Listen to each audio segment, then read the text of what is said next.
If you're familiar with the life of PhD students, you know that a key element of academic life are conferences.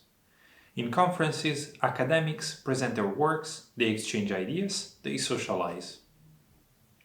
Conferences are not a novelty for science because even before Isaac Newton's times, university professors from all over Europe met to discuss and discern on the latest scientific or philosophical developments.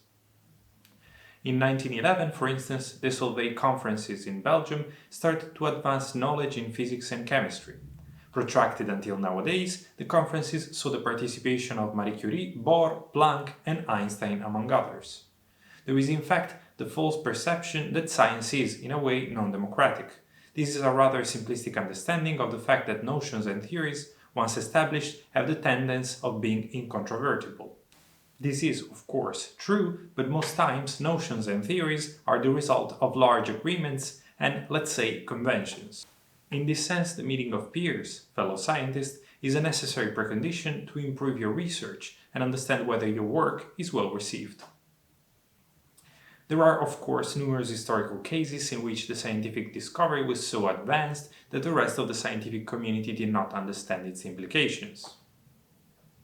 Yet those cases involve geniuses, and as a general rule, scientists and academics are ordinary people who do scientific work and are often understood and well received by the rest of the community. As a matter of fact, conferences can be a lot of fun. You meet people, you chat, and you present works on which you can receive feedback. In my field, which is in between area studies, international relations, politics and economy, there are a lot of conferences. In April this year, I have been to the BASES conference, an acronym that stands for British Association for Slavonic and East European Studies.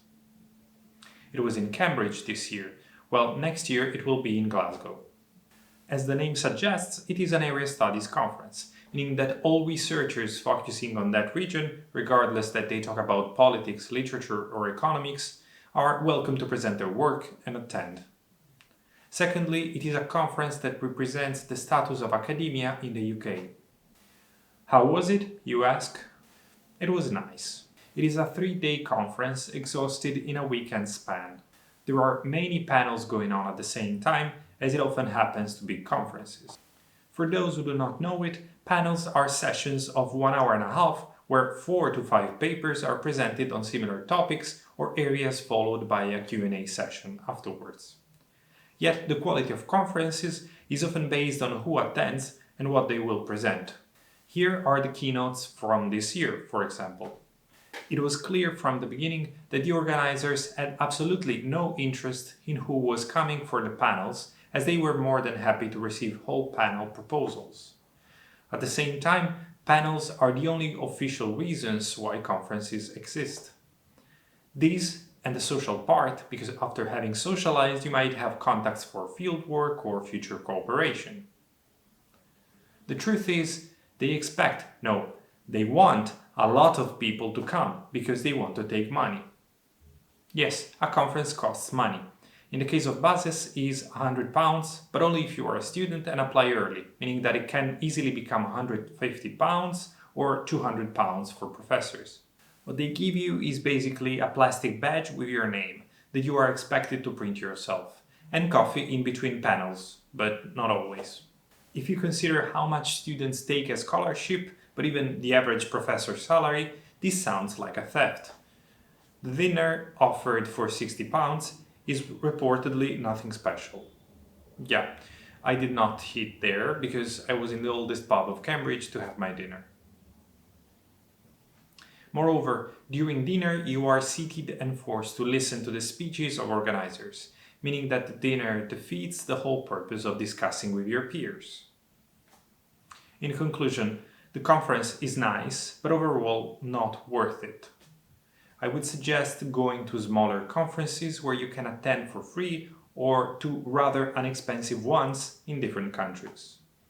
On the other hand, Cambridge is so beautiful in spring.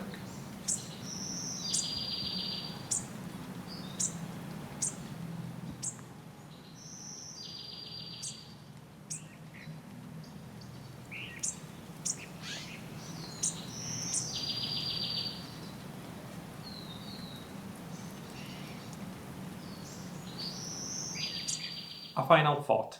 The British academia, but generally this is true for the whole Western world, is in crisis. Yay, you are going to Oxford or Cambridge, but these oversized factories often rest solely on reputation, because you see professors once or twice per semester, and then all you must do is reading papers and writing reports.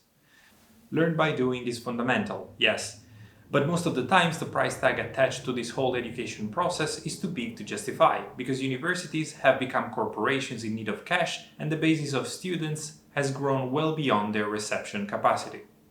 It is basically a reputation money-making industry where gigantic corporations are profiting on the important theories and discoveries of early career scientists or even PhD students.